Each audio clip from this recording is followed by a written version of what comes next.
పేరు మెన్షన్ చేయొద్దన్నారు. అందుకని హైడ్ చేసేస్తున్నాం. I have question regarding long term financial planning for my child. I'm 31 years old and I'm planning to work until 55 years. My goal is to create a plan where I can give my son 1 crore every year from his age of 25 years to 50 years on his birthday. Here is my current financial setup. I already have a health insurance, term insurance and a separate retirement plan and a own house.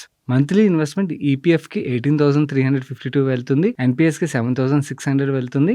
Existing investments విషయంకి వచ్చేసరికి 50 Amazon stocks ఉన్నాయి and 30 lakhs Indian equities portfolio ఉన్నది and 10 kgs silver ఉన్నది. I can additionally invest 60,000 rupees per month. Could you please suggest whether this goal is achievable with this setup and what kind of investment strategy I should follow to reach this target? And how much more I may need to invest monthly if required. Okay, excel షీట్లోకి తీసుకెళ్ళి చూపిస్తానండి calculation. దానికన్నా ముందు మీ retirement planning సపరేట్గా ఉన్నదని మీరు అంటున్నారు, but same ఇన్వెస్ట్మెంట్సా లేకపోతే అంటే సపరేట్గా దాని రిలేటెడ్గా వేరే ఎస్ఐపిస్ అవి నడుస్తున్నాయా?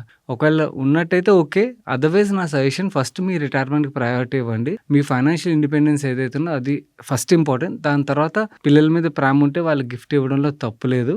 అండ్ ఇన్ఫ్యాక్ట్ యాక్చువల్లీ చాలామంది పేరెంట్స్ చేసే పెద్ద పొరపాటు ఏంటంటే ఒక్కసారి ఆస్తి ఇచ్చేస్తారు, అలా ఇవ్వకూడదు. ఇలా గ్రాడ్యువల్లీ ఇవ్వడం కరెక్ట్. ఇలా గ్రాడ్యువల్లీ ఇస్తేనే ఎఫెక్షన్ అనేది లాంగ్ టర్మ్ కంటిన్యూ అవుతుంది. ఇక్కడ మళ్ళీ అగైన్ కొంతమంది కామెంట్ చేయొచ్చు ఏంటంటే డబ్బులు ఇస్తేనే ఎఫెక్షన్ ఉంటుందా అని చెప్పి. అలా అని కాదు, కాకపోతే డబ్బులు వస్తాయనుకోండి, ఈవెన్ చిల్డ్రనే కాదు గ్రాండ్ చిల్డ్రన్ నుంచి కూడా ఆ రిలేషన్ ఏదైతే ఉంటుందో అది స్టిక్ ఆన్ అయి ఉంటుందన్నమాట.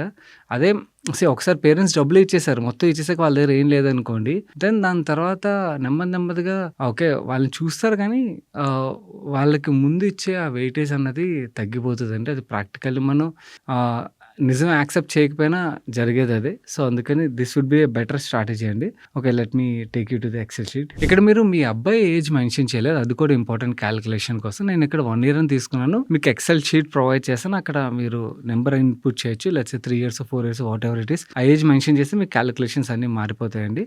అమెజాన్ స్టాక్ ప్రెసెంట్ వాల్యూ దాని 11 lakhs అయితే వచ్చింది నా క్యాలిక్యులేషన్ ప్రకారం. సిల్వర్ అరౌండ్ 26 lakhs వచ్చింది అండ్ ఇండియన్ స్టాక్స్లో 30 lakhs ఉన్నదన్నారు అండ్ 60,000 వరకు ఇన్వెస్ట్ చేస్తా అంటున్నారు కదా. సో ఈ ఎంటైర్ కార్పస్ ఏదైతే ఉన్నదో ఇది కూడా మీ సన్ కోసం ఇన్వెస్ట్ చేశారని నేను తీసుకున్నట్టయితే, ఎందుకంటే మీరు రిటైర్మెంట్కి సపరేట్గా ఉన్నదన్నారు కాబట్టి అది 67 lakhs కరెంట్ వాల్యూ ఉన్నదండి. 60,000 మీరు మంత్లీ ఇన్వెస్ట్ చేస్తున్నట్టయితే ఓన్లీ థింగ్ ఏంటంటే ఈ ఎంటైర్ ప్లాన్లో నాకు సిల్వరే కన్సర్న్ అనిపిస్తుంది. ఎందుకంటే సిల్వర్ మీద మనం లాంగ్ టర్మ్ రిటర్న్ తీసుకోవడం అనేది కష్టం, వెరీ వెరీ వాలటైల్ కమోడిటీ అది.